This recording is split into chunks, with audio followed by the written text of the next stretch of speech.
Thank you for joining me. I'm Brian Banks. Can you give us your name? Heather Leavitt. Heather, what is your hometown? Ann Arbor, Michigan. All right, and what is your career title? A cake designer. And what does that entail? For me, it means that I own a cake studio in Ann Arbor called Sweet Heather Ann. And we make wedding cakes, very elaborate event cakes, and also smaller treats for smaller occasions.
Okay.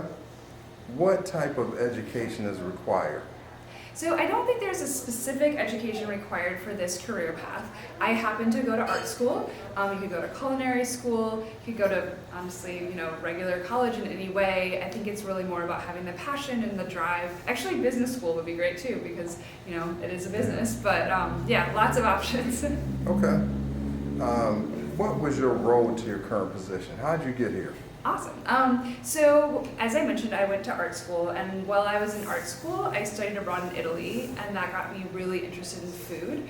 And then after coming back, I decided I really wanted to do some combination of food and art, and that is what led me to cakes. And I actually started making cakes right in art school. And then after that, I graduated and I started, looking for jobs within that field. And so I worked at a bakery that made elaborate cakes called Cake Nouveau, and also a restaurant called Eve. And that's where I learned more about cooking and developing recipes and stuff like that. And then when I was ready, I just decided, okay, I'm going to go for it. I'm going to do my own thing. And I opened Sweet Heather Ann. All right, cool.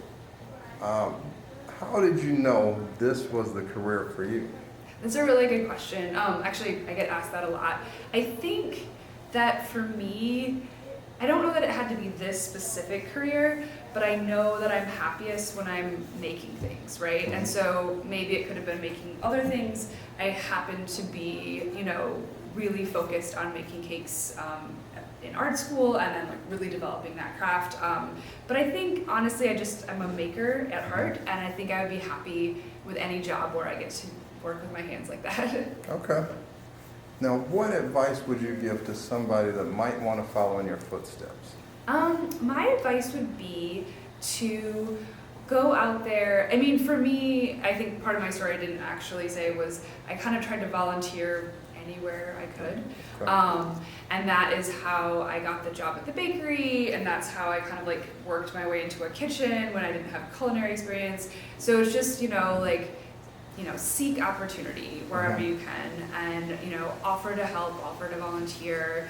And then my other advice, I guess, would be if you do want to start your own business, make sure it's something that you're really passionate about, because there is sort of a trade-off at some point when it becomes when your passion turns into your job, and then you basically have to do it all the time. And so if you don't love it, or it's not something you want to do all the time, it might not be the best fit, I guess. Okay. So one more question. So you talked about volunteering. Yeah. Did you do any internships? Yeah, I don't think they were, I mean, most of it for me was like just volunteering, but I mean, it was less formal, like it wasn't an internship I applied for. I just said, hey, I'm really interested in your job. Can I help you in any way? And I got no's from that, many no's. And then I got some yeses, and then the yeses turned into experience, and then that turned into another role, you know? So I think that, yeah, like I definitely was turned down. So at first, it hurt my feelings a little bit to get turned down for like, I'm offering to help for free and they're saying no. But after a while, I kind of understood that not every business is at a point where they can just like, it is a lot for someone to take in, even if you're working for free, they're still training you and like doing a lot on their end. And so, now being a business owner, I understand a lot more about, like those types of things. But yeah, it was just sort of offering to help when I could. Okay. Now, do you accept any help from? So that is something that we've done a lot of, and we will be bringing back. So we have had a lot of interns, and it's been like a really wonderful program here. And then during COVID, we cut back on that, mostly just, I don't know, because everything was so up in the air, and you didn't want more basically numbers in the kitchen. But I do want to bring that back. Probably next season we would do that. But we haven't. Yeah, we actually have some employees here who started as interns. I loved the internship program. It just was kind of like weirder during COVID, I guess. Yeah, everything was weird. Yeah, it was a bummer though, because like I just feel like it brought in some really exciting people here. Because anyone who's wanting to intern and wanting to learn, I just think that energy was really lovely here, and so I'm excited to bring that back soon, hopefully. Cool. Yeah. Well, Heather, I appreciate your time. Thank you for sharing your knowledge with us. Yeah. Best of luck in the future. Thank you. You too.